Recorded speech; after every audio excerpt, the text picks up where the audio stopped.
Alright, today I'm going to discuss the pressure box project and what I'm looking for and how to make it.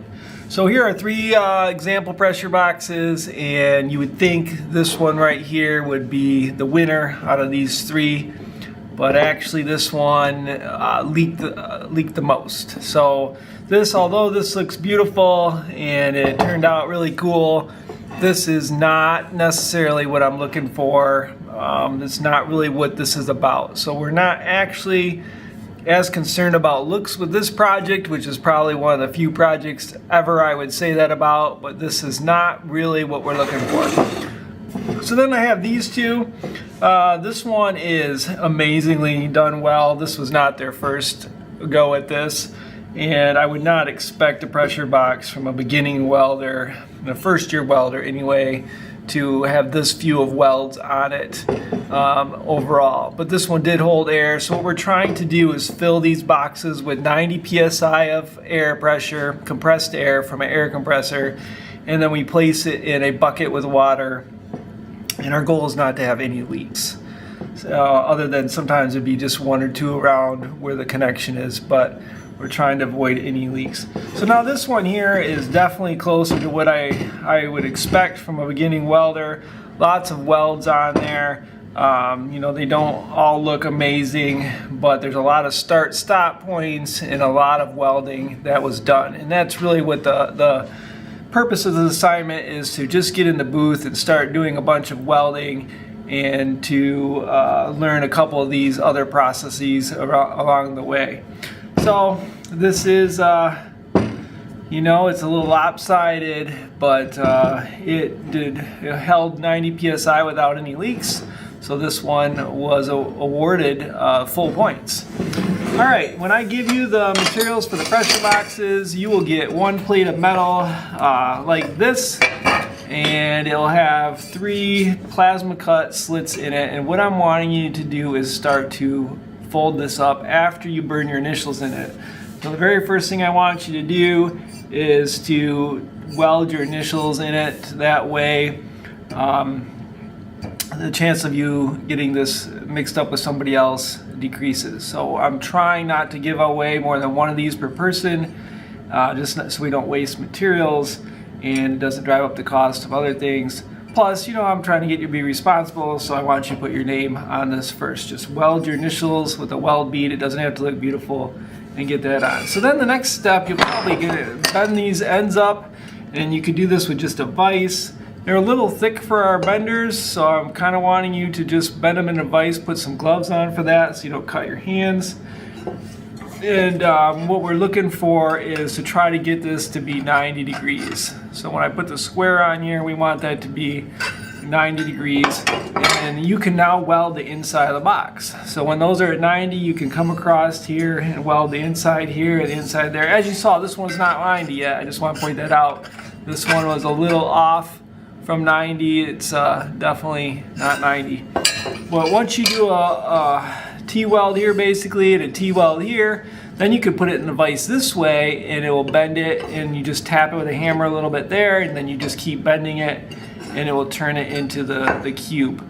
So once you have the cube established, then I can give you some lids. So I have a top and a bottom lid that you'll weld on next. A little point I have for you is a lot of times they leak on the corners. So if you can, when you're welding, try to weld right around a corner, that sometimes eliminates a little bit of welds. And then you can try to, you know, you just have basically 2 weld breaks instead of 3. So if you weld here, stop, weld here, stop, weld here, stop, that's 3 weld breaks. But if you can roll it around here and then down here, you just have, you know, basically just the 1 weld break here. And that will really help out just the 1 gap versus, I said 3, but I guess it's just, you know, there's where 3 welds meet up is what I was trying to say. All right, then once you get that done, you're going to take a 7/16 drill bit. So use the drill index to measure the drill bit diameter, because we can't mess this up. It has to be exactly 7/16. And then you'll take some cutting fluid. Hopefully you'll find a bottle that's marked cutting and drilling coolant. And you will spray that and drill a hole on the drill press. So I wouldn't mind helping you set that up. You put the clamp on there and then drill your hole. So once your hole has been drilled in the box, then it's time to tap it out. So we have this pipe tap here, and it's a specific size that I will get you. I've welded a handle on some of them. It just makes it a little bit easier to work with. So when using the tap cutter, you're going to use some thread cutting oil. Just a little bit of oil will go on the tap to help reduce some of the friction. So you're going to start this on top of the box like this. You're going to clamp it on the vise. You're going to push down pretty hard and then start to turn. So once it starts threading, you're going to go about a full turn clockwise, and then you go counterclockwise about a quarter turn, and when you go counterclockwise, you'll hear it make a little click, and it will cut some of the threads out. So one full turn clockwise, and then I go back a quarter turn, and it cuts the threads out. So this one's already been threaded. I'm going to thread it right to the ends of these threads right here, and then we should probably be far enough. Then we can apply a fitting, and for this fitting, this one, it doesn't have to be this color. This was just one that I had laying around, but we want to make sure we put a little bit of sealant on there, some seal tape, and that will help prevent some of the air leaks.